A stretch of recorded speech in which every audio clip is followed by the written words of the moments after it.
Hello guys, welcome to my YouTube channel learn English with Pradeep. Guys, आज की इस video में हम लोग जनरल इंग्लिश ग्रामर का अध्ययन करेंगे। इसमें शुरुआत से लेकर के फ्रॉम बिगिनिंग टू इनफाइनाइट तक का अध्ययन करेंगे। गाइस, हम लोग इसमें जानेंगे कि अल्फ़ाबेट्स क्या होते हैं, अल्फ़ाबेट्स कितने प्रकार के होते हैं इंग्लिश में, और उनका हिंदी मीनिंग्स क्या होता है। हर अल्फ़ाबेट को हम लोग यहाँ पर हिंदी वाइज पढ़ेंगे। तो पहले अल्फ़ाबेट्स की डिफिनीशन जान लेते हैं। अल्फ़ाबेट्स क्या होता है, English alphabets and their Hindi meanings को हम लोग जानेंगे इसमें। तो पहले हम लोग गाइस जान लेते हैं अल्फ़ाबेट्स का डिफिनीशन क्या होता है। The smallest unit of a language is called alphabet. The smallest unit of a language is called alphabet. भाषा की सबसे छोटी इकाई अक्षर कहलाती है।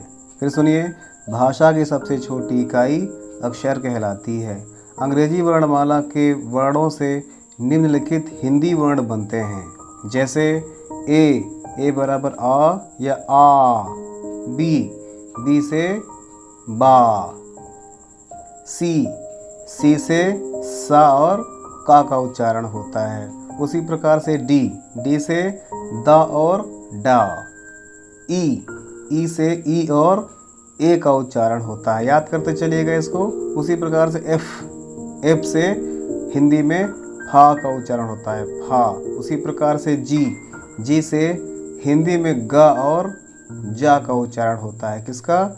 जी से ग और जा का उच्चारण होता है। उसी प्रकार से एच से हिंदी में हा का उच्चारण होता है, हा। आई से ई और ई का उच्चारण होता है। जे का हिंदी में उच्चारण जा होता है। के से का होता है, का। उसी प्रकार से एल से ला होता है। एम से मा होता है। उसी प्रकार से एन का हिंदी उच्चारण ना होता है। ओ का हिंदी उच्चारण भी ओ होता है। उसी प्रकार से पी को हिंदी में पा बोलेंगे, पा लिखेंगे।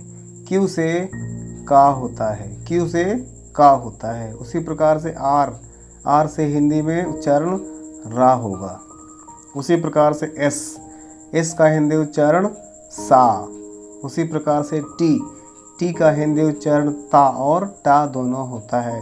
उसी प्रकार यू से हिंदी उच्चारण यू आ और ऊ होता है। उसी प्रकार से वी का हिंदी उच्चारण वा और वा होता है। उसी प्रकार से डब्लू का हिंदी उच्चारण वा होता है। उसी प्रकार से एक्स का हिंदी उच्चारण छा और सा होता है।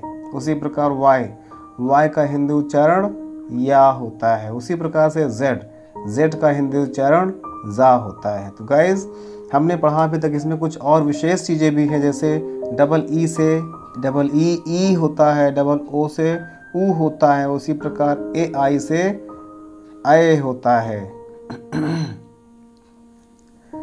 हम लोग आगे जानते हैं, अंग्रेजी वर्णमाला के दो भाग होते हैं, स्वर और व्यंजन, वॉवेल और कॉन्सोनेंट्स।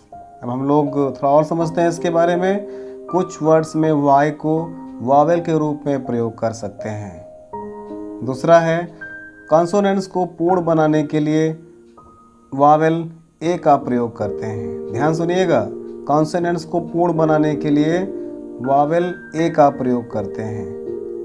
हर वर्ड्स के बीच में कॉमनली हम लोग वॉवेल्स का, हर लेटर के बीच में हम लोग कॉमनली वॉवेल्स का प्रयोग करते हैं। इसके लिए कुछ नियम है। पहला नियम है, यदि पहले स्वर आ चुका हो तो अंतिम वर्ण के बाद ए लगाना आवश्यक नहीं है, जैसे विजय, सूरज, दिलीप एटसेट्रा। नियम नंबर 2 की बात कर लेते हैं। दूसरा नियम कहता है, यदि 2 या 3 कॉन्सोनेंट्स एक साथ आए हो व बीच में स्वर ना हो तो अंत में ए लगा देते हैं। आधे अक्षर के बाद ए नहीं लगाते हैं, जैसे राजेंद्र, मिश्र, गुप्ता, चंद्र एटसेट्रा। नियम नंबर 3 की बात कर लेते हैं। नियम नंबर 3 कहता है, यदि शब्द के अंत में मात्रा के लिए अन्य वॉवेल आता हो तो ए लगाना आवश्यक नहीं है, जैसे Vaishali, Neetu, Nidhi, Kirti, Rao, Simpy etcetera. Okay guys, तो अगर आपको वीडियो पसंद आया हो तो read the video many times, like share and subscribe my channel learn English with Pradeep. Okay guys, अभी तक के लिए ये वीडियो इनफ है। Thank you, thanks for watching. जय हिंद,